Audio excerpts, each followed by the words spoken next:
السلام عليكم ورحمة الله وبركاته. ازيكم يا بنات؟ عاملين ايه؟ يا رب تكونوا دايما كلكم بخير، ويا رب تكونوا دايما في احسن حال. النهارده بقى جايه لكم فيديو كده جديد، فيديو خفيف ولطيف كده، ان شاء الله يعجبكم. ويلا بينا نبدأ على طول. بس طبعا في البداية عايزة منك لايك حلو كده لاختك، وكمان كومنت حلو، تعليق حلو كده، بدعوة حلوة. ويلا بينا بقى نبدأ الفيديو بتاعنا. وكمان ما تنسيش لو لسه مشتركتش في القناة، اتمنى تشتركي علشان ان شاء الله عيلتنا تكبر كده، وكل يوم نكبر عن اليوم اللي قبله. ووجودك شرف ليا كمان وفوق دماغي. يلا بينا نبدأ على طول. عايزه اقول لكم النهارده اليوم بتاعنا خفيف كده، ايه حاجه كده ما فيهاش حاجات عميقه ولا حاجه، حاجات كده خفيفه. بس حبيت ان انا اشارك معاكم اليوم النهارده. و في البدايه بس كده ونتكلم وندردش مع بعض. بصراحه الموضوع بتاع الفيديوهات، وكمان ان احنا نقعد اتكلم معاكم كده وتحطوا لي تعليقات حلوه، والله حاجه بجد بتبسطني قوي. وكمان تعليقاتكم بتبسطني جدا. و وببقى مبسوطه كده، وبحس ان انا ليا صحاب. عايزه اقول لكم ان انا من الناس اللي مش بعرف اعمل صحاب كتير. وكمان يعني عندي صحاب من المدرسه، بس مش بعرف يعني الدنيا والبيت والولاد الحياه بتلهي، فاهماني؟ فبجد وجودكم والله من اكتر الحاجات اللي بتسعدني جدا وبتبسطني، ان يبقى في حد متابعك وبيسأل عليك وبيدعي لك. فبجد من اكتر الحاجات اللي بتبسطني، خصوصا الفتره دي. المهم بقى، بدأنا اليوم بتاعنا بالمواعين زي ما انتوا عارفين. انتوا عارفين ان المطبخ ده روح الشقة. فبدأت بالمواعين. طبعا أنا مش بوريكم تغسلوا المواعين ازاي، اكيد كلنا شاطرين وكلنا بنعرف كنا نعمل كل حاجة. بس حبيت ان انا دردش معاكم النهارده كده شوية. فبما ان اليوم بتاعي ما كانش مليان قوي يعني، وكان فيه شويه حاجات خفيفه. انتوا عارفين الفيديوهات اللي فاتت ان انا بدات في الشقه التنظيفات العميقه وكده. فاول حاجه عملتها النهارده، زي هتشوفوا غسلت الفرش والكلام ده كله، هتشوفوا كل حاجه مع بعض. بس حبيت ان انا دردش معاكم كده وانا بغسل المواعين. زي ما قلت لكم كلكم بتعرفوا تعملوا كل حاجه. بس حبيت ان انا افضفض معاكم شويه. بما ان اليومين دول انا مضغوطه جدا، مضغوطه في البيت مع ياسين ومع ادم، المدرسه. ومضغوطه كمان عشان البيت مكركب. ده اللي تعب اعصابي شويه. يمكن لو الدنيا هاديه شويه في البيت والشقه عندي خلصت او التنظيفات بتاعتي خلصت، ممكن نفسيا اهدى شويه. بس بالمناسبه دي حبيت ان انا افكر نفسي وافكركم. لان اليومين دول حاسه ان انا اتعلمت حاجه، مش اتعلمت، عايزه اقول لكم ان الموضوع ده انا يعني من بدري معايا. بس حبيت ان انا برضو ايه ادردش معاكم فيه. حته الضغط قوي، وان احنا نفضل ضاغطين على نفسنا في كل حاجه. احنا طبعا كلنا شايلين المسؤوليه، سواء عندك اولاد او سواء لسه ربنا ما كرمكيش. سواء متزوجه او حتى مش متزوجه ولسه ما اتجوزتيش، او سواء مرمله مطلقه. يعني بصوا، كل واحد فينا شايل مسؤوليه. مش بس الست اللي متجوزه هي اللي بتشيل مسؤوليه، ومش بس الست اللي عندها اولاد هي اللي بتشيل مسؤوليه. كلنا بنشيل مسؤولية نفسنا أولا، وبعد كده بنشيل مسؤولية اللي حوالينا. فده بيخلينا شوية، وخصوصا لما بيكون حد متكل عليكي أو حد انتي مسؤولة عنه. الموضوع ده بيربي كده ضغط كده نفسي، يعني بيزود فينا حاجات، يعني بيخلينا مثلا شويه نبقى عصبيين، شويه نتنرفز بسرعه. عايزه اقول لكم ان الفتره دي انا بجد عصبيه جدا جدا جدا. مش عارفه بقى ده عشان انا لسه والده وعندي برضو البيت زي ما قلت لكم محتاج شغل وكده. فمش عارفه ايه السبب، بس بصراحه حبيت ان انا اهون على نفسي شويه، وكمان اهون عليكم. وخصوصا لو في حد بيتفرج عليا عنده نفس المشكله، ان هو بقى عصبي جدا جدا ومش لاقي لها حل بصراحه. بقيت اتعصب من اقل حاجه، يعني اقل حاجه تعصبني وتنرفزني وتخليني اتوتر. بس فعلا بحاول اليومين دول في عز الضغط اللي انا فيه ان انا اهدى وافكر نفسي كل شويه ان مفيش حاجه بتخلص، شغل البيت ما بيخلص. يعني حتى لو انا دلوقتي خلصت الشقه، خصوصا ان انا اليومين دول كل ما بشوف الشقه وقد ايه عايزه اخلص. انا امتى بقى انا مصحى الاقي الشقه خلصت. وكمان عشان دلوقتي مش بعمل كل حاجه في يوم واحد، بعمل حاجات على تقطع، على اوقات متقطعه. ممكن ابقى خلاص في حاجه في ايدي بعملها وقربت اخلصها، ياسين يعيط ويزن، اضطر اسيب اللي في ايدي واروح له. ادم ابني يجي من المدرسه، بضطر برضه اسيب كل اللي في ايديا، وسواء هغديه، اخليه ياخد شاور، يغير هدومه، ينام شويه، يصحى الواجب. فاليوم بقى مسحوم زيادة عن اللزوم. فحتى الحاجة اللي انتي بتبقي بتعمليها مش لنفسك، للبيت برضو مش عارفة اخلصها، فاهماني؟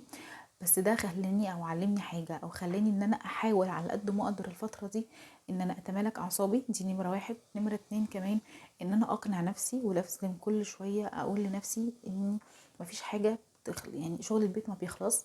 ما توقفيش نفسك، ما تضغطيش على نفسك، لان في الاخر مش هتستفادي حاجة. هاذي نفسي وهاذي ولادي وهاذي جوزي ان انا على طول متعصبة وان انا مش مستحملة كلمة وان انا شايله كل حاجه فوق دماغي وضغطه نفسي ومش قادره اتبسط باي حاجه. مش قادره اتبسط باولادي، مش قادره اتبسط بابني اللي لسه مولود، مش قادره اتبسط بحياتي، مش قادره اعمل روتين ثابت، مش قادره احدد نظام ثابت. الدنيا لسه سايحه معايا اصلا. ف بفكر نفسي دايما، بحاول على قد ما اقدر الفتره دي، وانتوا كمان اعملوا كده لما تحس ان انتي بتمري بفتره فيها ضغط، سواء بقى والده، سواء مع اولادك في مدارس او حتى في امتحانات. عندك اي ظرف، عندك ظروف في شغلك، عندك ظروف مع جوزك، اي ظرف، ان كل حاجه بتعدي بجد. مفيش حاجه. انا عايزه اقول لكم ان الواحد اكيد انتوا وانا مريت بحاجات اصعب من كده بكتير وعدت وخلصت وانتهت، والواحد اتعلم منها حاجه. فلما تلاقي ان الدنيا، انا بقول لكم ليه الكلام ده، بفكركم بيه او مش بفكر بيه، لو حد واقع في نفس الحاله اللي انا فيها دلوقتي، بفكر نفسي كمان. احيانا لما بنفكر نفسنا بصوت عالي او بنتكلم بصوت عالي بيبقى الموضوع يعني بتحاولي تتخطي كأنك قاعدة مع حد وبتتكلمي. وخصوصا لما مثلا تكوني من الناس اللي مثلا ما بتعرفيش تتكلمي قوي مع حد، او حتى لو ليكي صحاب او ليكي اخوات ما بتعرفيش تخرجي اللي جواكي وما تعرفيش توصفيه كويس. فحاولي تتكلمي مع نفسك بصوت عالي. انا ده اللي بعمله، ان انا الفتره دي بتكلم مع نفسي بصوت عالي. اهدي. يعني عايزه اقول لكم موقف حصل امبارح. ياسين ابني امبارح طول اليوم ما نامش، عياط عياط عياط عياط عياط، مش راضي يبطل. عملت كل الحاجات اللي بتتعمل، غيرنا البامبرز واديته دواء المغص، وعملت كل الحاجات اللي المفروض بتضايق البيبيهات، بس ما زال عمال يعيط. فابتديت ان انا اتعصب جامد، وابتديت ان انا ازعق، وابتديت ان انا اعيط جامد، وابتديت ان انا اصرخ. فعلا والله العظيم ده حصل. بس بعد كده لقيت نفسي بقول لنفسي بصوت عالي: هو ملوش ذنب، هو ملوش ذنب، هو مفيهوش حاجه، هو كويس. بس هو محت... في احيانا الاطفال او حديث الولاده بيعيطوا كده، زهق، نوع من انواع الزهق. وفي الاخر لما قعدت اقول لنفسي اهدي، ما تطلعيش قلبك كل عليه، ما تتعصبيش عشان هو هيتعصب اكتر. المهم ان انا ابتديت اكلم نفسي بصوت عالي، وابتديت ان انا افكر نفسي بحاجات انا تايهه منها. وجيت في لحظه كده انا كنت مهديه النور وقتها، رحت قلت طب خليني افتح النور يمكن يسكت. عايزه اقول لكم لما لقيت نفسي بفكر بصوت عالي وفعلا فتحت نور الاوضه لقيته سكت. انا كنت مضلمه الدنيا شويه هاديه يعني عشان ينام. لما لقيت فتحت نور الاوضه لقيته ابتدى يسكت وابتدى يركز مع الاضاءه. ففعلا قلت لنفسي طب انا ليه وصلت نفسي المرحله دي؟ ليه وصلت نفسي ان انا اتعصب واصرخ واعيط؟ كان ممكن اهدى مع نفسي، افكر بس دي في الحل، افكر هو ليه بيعيط، افكر اجرب حاجه يمكن يسكت عشانها. ف فعلا الفترة دي يعني حاولوا ان احنا على قد ما نقدر يا بنات، مفيش حاجة والله بتخلص. لا شغل البيت بيخلص، ولا التعليم بتاعهم بيخلص، ولا مشاكلهم بتخلص. فنحاول ان احنا نتمالك نفسنا ونتمالك اعصابنا، ودايما نتكلم مع نفسنا ولوحدنا بصوت عالي. ده بيخفف مننا كتير وبيفكرنا بحاجات ممكن تكون عايزينها او حلول لمشاكل عندنا ومش عارفين نوصل لها. المهم بقى هنا، يا رب ما اكونش رغيت معاكم، بس فعلا بجد لما بكون في حاجه انا حاسه ان هي ريحتني او حاجه انا استفدت بيها حتى لو انا اللي عاملاها، بحب ان انا اقول لكم عليها. بصوا هنا بقى، انتوا عارفين الفتره اللي فاتت زي ما قلت لكم انا او اليومين دول انا شايله كل حاجه في الشقه وبعملها. عندي الكوفرات، عندي المفارش بتاعه الركنه والانتريه اللي هي المقاعد والشيرت والكلام ده. عايزه اقول لكم بقالها كتير قوي من رمضان اللي فات وما اتغسلتش، وده بسبب حملي. وكل مره هقول كده علشان لحد بس ما نخلص الروتين بتاعنا. فهي كانت محتاجة تتنقع شوية، وده قلت لكم قبل كده ان ده الروتين اللي انا بتبعه في اي حاجة محتاجة تنظيف عميق. سجاد، مفارش، هدوم، حتى هدوم ادم، حتى في هدوم ياسين بعمل كده. لما بيكون فيها حاجة اتساخات كتيرة او اتساخات عميقة بنقع شوية. فكرة ان الانسجة تتنقع في مية باريال او بمسحوق، ده بيخلي الانسجة الاتساخات اللي فيها يعني تقل. تمام. فهنا بقى كنت نقعتهم الصبح بدري، وجيت على اخر النهار كده ابتديت بقى ان انا اشطفهم كده. بصوا شايفين منزلين كمية، هم ما فيهمش بقع ولا حاجة، بس كان فيهم تراب كتير جدا جدا جدا. عايزه اقول لكم لو كانوا اتغسلوا على طول دايركت كده عن غسالة بالتراب ده ما كانوش هينضفوا. لان الغسالة طبعا، مش انا ممكن اعمل دورة نقع وكل حاجة، بس مش زي اللي انا الدوره اللي انا بعملها بره دي، انا بحط اريال وبحط مثلا كلوروكس واسيب الحاجه تتنقع كويس. الحاجه بقى بينزل من عليها التراب وبتبدا تتغسل وتنضف. فانا هنا نقعتهم كويس جدا.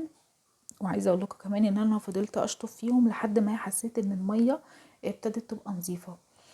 كده معناها ان بنسبه 80 ل 90% التراب اللي فيها يعني نضف تمام.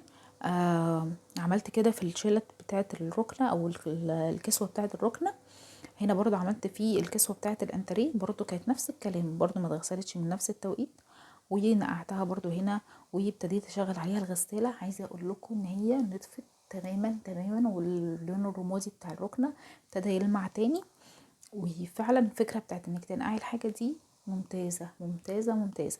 حتى السجاد بنقعه برضو في البانيو زي ما انتوا شفتوا الفيديوهين اللي فاتوا.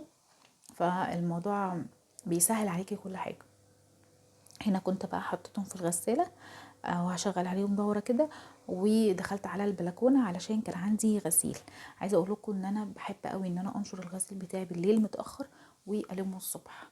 ليه بقى؟ علشان انا عندي زي ما قلت لكم انا ساكنة في دور واطي، يعني تالت بلكونة، والشارع عندي مش متسفلت، في عربيات رايحة جاية وتكاتك والكلام ده كله. فالحاجات دي بتخلي التراب بتاع الشارع يطلع على البلكونة ويطلع على الغسيل.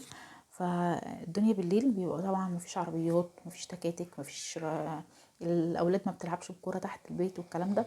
فمبيبقاش فيه تراب قوي زي بالنهار. فبنشر الغسيل بالليل وبقوم الصبح المه على طول علشان ما يشربش تراب من الشارع كتير.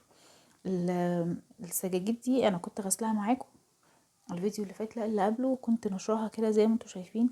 و هي نشفت بقى. فضلت انا برضو اليومين اللي فاتوا بقلبها علشان تنشف كويس. هي نشفت بقى هنا كده لمتها. وان شاء الله هبعت بقى هتصل بالدراي كلين عشان ياخد بقى السجاد. وبقى كده انا خلصت المفارش بتاعتي. الستاير برضو هغسلها، بس انا ما رضيتش اجيبها كلها معاكم. قلت خلاص اقول لكم بس الفكره او اللي انا هعمله. الستاير بس هغسلها وكده يبقى انا خلصت الفرش كله، يبقى السجاد اتغسل والمفارش بتاعتي اتغسلت. بشيلها على جنب عشان نبدأ بقى ايه اليومين اللي جايين نعمل المطبخ والسيراميك والحمام. يعني كل يوم ان شاء الله هنعمل حاجة. عايزه اقول لكم ان انا ما كنتش يعني كان باخد بقى الدنيا معايا اسرع من كده وبنجز حاجات كتير على مدار اليوم. بس طبعا بحكم ظروفي دلوقتي او روتين حياتي اللي اتغير دلوقتي، فببقى مضطره ان انا اعمل كل يوم حاجه حتى لو بسيطه. المهم ان الدنيا ما تقفش، المهم ان انا ما اقفش نفسي وما اكتئبش وما اقعدش اشيل في نفسي واعصب نفسي على الفاضي. وصدقوني كل حاجه بتخلص. بتخلص ازاي؟ يعني كل حاجه بتعدي. فاهميني؟ ما تقفوش عند حاجه. لان زي ما ولادنا محتاجين الدنيا تبقى نظيفه والدنيا تبقى مترتبه، برضه محتاجين ان احنا هادين، محتاجين ان احنا نبقى معاهم هادين ومش عصبيين. انا من الناس العصبيه جدا. فبحاول من ساعه ما ولدت ياسين كمان عشان اقدر يعني اقدر اتعامل، وخصوصا ان هم صبيان مش بنات. فمحتاجين طاقه اكبر، محتاجين يعني محتاجين طاقة مني أكبر ومحتاجين مجهود. فالواحد لسه صغير. فبحاول الفترة دي ان انا اهدي كده من نفسي وابطل عصبية، وربنا يهديني ويهدي الجميع ويهديكم ويصلح حالكم وتكونوا دايما يا رب في احسن حال. وربنا يعينكم ويعني يعينكم على تربية اولادكم، حتى اللي لسه ربنا ما كرمهاش او ربنا ما اذنش ليها بالخلف، ان شاء الله ربنا يعوض عليها ويرزقها بالذرية الصالحة. اللهم امين يا رب. فربنا يعيننا على الحياة، على العيشة، على بيتنا، على مسؤولياتنا. سواء مسؤول عن أب وأم أو مسؤول عن نفسك، حتى ربنا يعينك على نفسك ويعيننا جميعا يا رب. لأن الدنيا بقت صعبة دلوقتي والحياة ما بقتش سهلة في أي حاجة. فربنا يعيننا وإن شاء الله ناخد كل حاجة كده بصدر رحب. ويا رب مكنتش رغيت معاكم كتير او صدعتكم، بس بجد بحب ادردش قوي معاكم، وبحب ان احنا كده كاننا قاعدين قاعده مع بعض كاخوات وبنتكلم مع بعض، واقول لكم نصيحه وتنصحوني او انا انصحكم او انتوا تنصحوني. المهم كده اشوفكم على خير. الفيديو بتاعي النهارده خلص، يا رب يكون عجبكم. اهم حاجه يا بنات ما تنسونيش في اللايك ودعوه حلوه منكم. اشوفكم على خير والسلام عليكم.